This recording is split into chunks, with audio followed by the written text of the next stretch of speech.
So guys, muna siya laba guys. So salamat kay Ate Kambulingon. So balik na sa part 2 na ni. Part 2 na ni guys. So no, maganda ka bukas kasi pista na. At magpaalam ka na sa asawa at kabit mo. Andito lang. Nag-uusa sa isang kulungan. Yung kabit dito guys, yung maitim. At yung legal wife, ito yung ano, yung red. Nag-uusa sa isang bahay. Ayan, yan ang asawa nila. At ito yung aso na hindi tumubo. Kasi nagagabaan sa pagkat. Ito ang ina.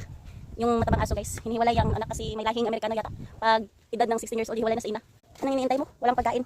Kasi yung ano, yung pananghalian at ano, paghapunan lang, walang paniod to. Diyan ka lang toy. Si Black Dog yan guys. Ito yung ama ng mga aso guys. Aso na marunong maglalaba.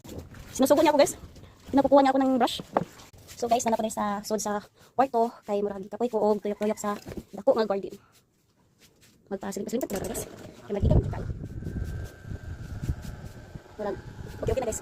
So, ako din guys.